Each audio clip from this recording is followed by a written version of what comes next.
तो अगर कोई 24 घंटा लगातार बिना रुके रैंक पुश करे तो क्या उसकी रैंक ब्रॉन्ज से ग्रैंड मास्टर हो पाएगी? तो इसको चेक करने के लिए मैं, राकेश भाई, फन2 भाई एक नई आईडी बना लेते हैं जिसका नाम हम नूबड़ा 1, नूबड़ा 2 और नूबड़ा 3 रखते हैं। तो अब देखते हैं क्या हम 24 घंटा खेल कर ब्रॉन्ज रैंक को ग्रैंड मास्टर में कर पाएंगे। तो 5 तारीख को सुबह के 10:04 पे हम पहला मैच स्टार्ट करते हैं। लेकिन यहीं पे एक प्रॉब्लम आ जाती है, हमारी मैच मेकिंग लगी नहीं रही होती है। हम 2 मिनट वेट करते हैं, 3 मिनट वेट करते हैं, लेकिन मैच मेकिंग लगती ही नहीं है। एंड फिर मेरे दिमाग में एक चुल उठती है कि क्यों ना खच खच किया जाए। जिनको नहीं पता कि खच खच क्या होता है, वो ये होता है।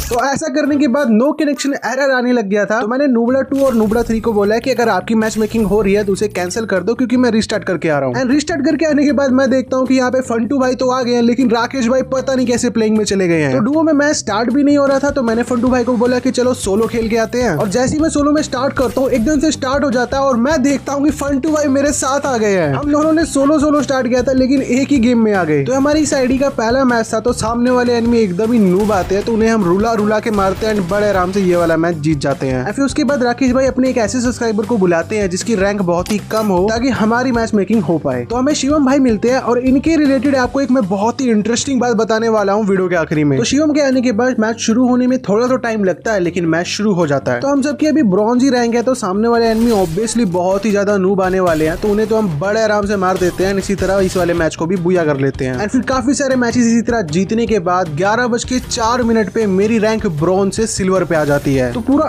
1 घंटा लगा ब्रॉन्ज से सिल्वर आने पे। लेकिन आप सब गैस करो कि अगले मैच के बाद क्या हुआ। चलो मैं ही बता देता हूँ। अगले मैच को जीतते ही हमारा रैंक क्लासिफिकेशन हो जाता है एंड सिल्वर से सीधा गोल्ड पे रैंक चली जाती है। तो मैच के अंदर काफी ज्यादा नूब एनिमीज आ रहे थे, तो मैंने सोचा कि डेजर्ट ओनली गन चैलेंज कर लेता हूँ। तो पहला राउंड तो 1 किल के साथ विक्ट्री हो जाता है। दूसरे राउंड में फिर मैं डेजर्ट ईगल ले लेता हूँ। मैं बोलता तो फन2 भाई और राकेश भाई को भी हूँ, लेकिन वो लेते नहीं है, पता नहीं क्यों। तो राउंड स्टार्ट होने के बाद मैं बेक ऑफ आगे जाता हूँ। यहाँ वुडन बॉक्स में मुझे एक एनिमी दिखता है जिसपे मैं थोड़ा सा डैमेज देता हूँ, लेकिन वो कवर में चला जाता है। तो मैं जल्दी से तासियो का यूज करके पहले इस साइड आता हूँ एंड फिर वन टैप मारने की कोशिश तो करता हूँ, लेकिन बॉडी लग जाता है। एंड फिर एक और एनिमी यहाँ होता है जिसे मैं ड्रैग हेडशॉट मारने की कोशिश तो करता हूँ, लेकिन उसे भी बॉडी लग जाता है। एंड फिर आगे वाला एनिमी भी यहीं पे होता है जिसपे मैं पूरा ट्राई करता हूँ इसे तो मैं हेडशॉट से ही मारूंगा, लेकिन इस बार मेरे टीम में इस एनिमी को मार देते हैं। तो तीसरे राउंड में मैं ज्यादा किल ही नहीं कर पाता एंड चौथा राउंड स्टार्ट होने के बाद मैं जल्दी से आगे जाता हूँ। तो अब आपको मैं दिखाता हूँ कि नूब्स को हेडशॉट कैसे मारते हैं। सामने से एक एनिमी सीधा भागते हुए आ रहा होता है, उसे मैं इजीली वन टैप मार देता हूँ एंड उसे फिनिश कर जाता हूँ कि पीछे एक और एनिमी आ जाता है, उसे भी हेडशॉट लग जाता है। एंड मैं सोचता हूँ कि मैं क्वार्टर किल करूंगा ओनली हेडशॉट मार के, लेकिन मेरे टीममेट ही बाकी एनिमीज को मार देते हैं। तो हम कोई भी मैच बिना हारे लगातार जीती जा रहे थे। इसी की वजह से हमारा फिर से रैंक क्लासिफिकेशन होता है एंड गोल्ड 1 से सीधा हमें गोल्ड 4 पे भेज दिया जाता है। लेकिन अगर आप देखें तो नूबड़ा 2 यानी कि राकेश भाई, इनकी रैंक है प्लेटिनम और हमारी सबकी गोल्ड। तो अब देखते हैं आप सबके अंदर कितना दिमाग है। आप सब मुझे कमेंट करके बताओ कि राकेश भाई की रैंक हम दोनों से ज्यादा कैसे है। इसके बाद हम 1-2 मैच और खेलते हैं एंड 1142 पे मेरी रैंक भी प्लेटिनम 1 हो जाती है। तो भैया रैंक हमारी बुलेट ट्रेन से भी तेज बढ़ रही थी। 2 मैच खेलने के बाद वापस से रैंक क्लासिफिकेशन होता है और प्लेटिनम 3 रैंक हो जाती है। तो अगर आप देखो तो हम सबका नाम भी नूबड़ा है और हमने कपड़े भी नूबड़े वाले ही पहने हैं, पर हम खेल प्रो प्लेयर्स की तरह थे। तो मैंने उस वक्त सोचा कि अब मैं नूब बनकर खेलूंगा। तो अब मैं स्प्रिंट बटन का बिल्कुल भी यूज नहीं करूंगा, सिर्फ जॉयस्टिक का यूज करके पूरा मैच खेलूंगा। और अभी के टाइम जो एनिमीज आ रहे हैं वो काफी ज्यादा एवरेज है, मतलब बुरा नहीं खेल रहे और ना ही बहुत अच्छा खेल रहे हैं। तो राउंड स्टार्ट होते ही मैं जॉयस्टिक का यूज करना शुरू कर देता हूँ एंड जॉयस्टिक का यूज करके धीरे धीरे करके आगे बढ़ता हूँ। फिर थोड़ी देर बाद मैं यहाँ पहुंच जाता हूँ। तो एक एनिमी नीचे दिखता है, इसे मैं थोड़ा सा डैमेज देता हूँ। उसके बाद एक एनिमी मुझे ऊपर दिखता है, इसे मैं काफी ज्यादा डैमेज देता हूँ, लेकिन मेरा टीममेट उसका सोने एक्टिवेट कर देता है। और नीचे एक एनिमी पास आ जाता है, तो उसे मैं हेडशॉट से काफी ज्यादा डैमेज देता हूँ, लेकिन एक एनिमी छोटा कट्टा लेकिन मेरे पीछे बढ़ जाता है। तो मैं तासियो का यूज करके जल्दी से कवर में आता हूँ, फिर उस एनिमी को भी थोड़ा बहुत डैमेज देके नॉक कर देता हूँ। तो फर्स्ट राउंड इस तरह जीत जाते हैं। और आपको मैं बता दूं कि अच्छा हुआ सुबह हमने 10 बजे से रैंक पुश करना शुरू कर दिया था। तो 2-3 घंटे हो गए थे हमें लगातार रैंक पुश करते वक्त, लेकिन अभी तक हम बिल्कुल भी बोर नहीं हुए थे, क्योंकि हम सब बातचीत करके मस्ती मजाक में खेल रहे थे। लेकिन रात में जो हमारी हालत हो जाती है वो आपको मैं आगे बताता हूँ। तो सेकंड राउंड में जॉयस्टिक का यूज करके एनिमी के पास पहुंचने से पहले ही हम राउंड को जीत जाते हैं। थर्ड राउंड में बहुत ही अच्छी शुरुआत होती है। राउंड स्टार्ट होते हैं, मैं इस साइड आता हूँ, एक एनिमी मुझे ओपन में दिखता है जिसे मैं हेडशॉट मार के नॉक कर देता हूँ। जल्दी से उसे फिनिश करता हूँ, आगे जाता हूँ, लेकिन एक एनिमी मुझे डैमेज देने लग जाता है। तो मैं तासियो का यूज करके जल्दी से कवर में आता हूँ। ये तो अच्छा हुआ कि तासियो जॉयस्टिक पे यूज हो जाता है, नहीं तो बहुत ज्यादा गड़बड़ हो जाती है। थोड़ी देर बाद मैं यहाँ देखता हूँ कि शिवम नॉक फिनिश हो गए हैं तो मैं जॉयस्टिक का यूज करके डबल डोर के ऊपर जा रहा होता हूँ कि यहाँ पे नूबड़ा 3 यानी कि फंटू भाई ऊपर जाते हैं, लेकिन वो भी नॉक हो जाते हैं। तो जल्दी से ऊपर जाने के लिए मैं ताजो का यूज करता हूँ, ऊपर आते एनिमी को हेडशॉट मार के खत्म कर देता हूँ। फोर्थ राउंड में मैं AWM ले लेता हूँ, क्योंकि शॉर्ट रेंज में जब तक मैं एनिमी के पास पहुंचता हूँ तब तक मेरे टीममेट से एनिमी को मार देते हैं, इसलिए मैं AWM ले लेता हूँ ताकि लॉन्ग रेंज में एनिमी को मार पाऊँ। राउंड स्टार्ट होने के बाद मैं काफी देर तक यहाँ वहाँ भटकता रहता हूँ जॉयस्टिक का यूज करके, लेकिन कोई भी एनिमी मुझे नहीं टकरता है। फिर थोड़ी देर बाद मुझे यहाँ कंटेनर के पास एक एनिमी दिखता है, जिसे मैं AWM के एक शॉट से ही नॉक कर देता हूँ। लास्ट का एक एनिमी बचा होता है, उस पर मेरे सारे टीममेट्स टूट पड़ते हैं, हम बड़े आराम से ये वाला मैच बुया कर लेते हैं। फिर उसके बाद वक्त ऐसी बीतता रहता है, हम लगातार मैचेस को जीतते जाते हैं, जीतते जाते हैं, जीतते जाते हैं, और इसी बीच हमारी रैंक प्लेटिनम से डायमंड हो जाती है और डायमंड से डायमंड 2। तो अब आप देखो, जब हमारी रैंक ब्रॉन्ज थी तब हमें शिवम भाई मिले थे, उनकी रैंक गोल्ड पे थी, लेकिन अब अगर आप रैंक देखो तो हम सब यहाँ पे डायमंड पे पहुंच चुके हैं और शिवम भाई अभी भी प्लेटिनम पे है। तो ऐसा क्यों हुआ मैं आपको जल्दी से समझा देता हूँ। तो हम तीनों बहुत ज्यादा रश करके खेल रहे थे, जिसकी वजह से कभी राकेश भाई MVP बनते, कभी फंटू भाई MVP बनते, तो कभी मैं बनता। तो इसकी वजह से शिवम भाई को बहुत कम किल्स करने को मिलते थे और वो ना ही MVP बन पाते थे। तो इसकी वजह से इनको प्रोटेक्शन पॉइंट कम मिलता था और इन्हें एक्स्ट्रा स्टार नहीं मिलता था। इसी की वजह से हमारी रैंक शिवम से ज्यादा हो गई। तो 12:48 तक मेरी रैंक डायमंड 3 पहुंच गई थी। और अगर आप हमारी स्ट्रीक देखो तो वो है अभी 23 की, मतलब हमने 25 मैचेस के अंदर ही डायमंड रैंक कर ली थी। तो मुझे लगा क्या पता हमारी इस बार 100 की स्ट्रीक बन जाए, यही सोच के हम और जल्दी मैचेस को जीतना शुरू कर देते हैं। एंड हमारी स्ट्रीक 24, 25, 26, 27 और 28 होती है। एंड फिर एक ऐसा मैच आता है जिसमें 1 सेकंड के लिए सबकी दिल की धड़कनें रुक जाती है। तो ये फंटू भाई का POV है। तो यहाँ पे 2-2 का स्कोर हो गया था। राउंड स्टार्ट होने के बाद फंटू भाई एक ही एनिमी को 2 बार नॉक करते हैं। कुछ देर बाद पता नहीं कैसे राकेश भाई, मैं और शिवम तीनों ही हम नॉक फिनिश हो जाते हैं। तो फिर आखिरी में फंटू भाई यहाँ शिप के ऊपर आ जाते हैं। एक एनिमी को यहाँ से भी वो नॉक कर देते हैं, लेकिन आखिरी में एनिमी उन्हें भी मार देता है। अगला राउंड जीत के हम 3-3 का स्कोर कर देते हैं और ये वाला राउंड हम बस जीतने वाले होते हैं। 2v1 की सिचुएशन हो गई होती है, लेकिन पता नहीं कैसे मैं नॉक हो जाता हूँ और फिर पूरी सिचुएशन ही चेंज हो जाती है और शिवम भाई इतना अच्छा नहीं खेल पा रहे थे, जिसकी वजह से हम ये वाला मैच हार जाते हैं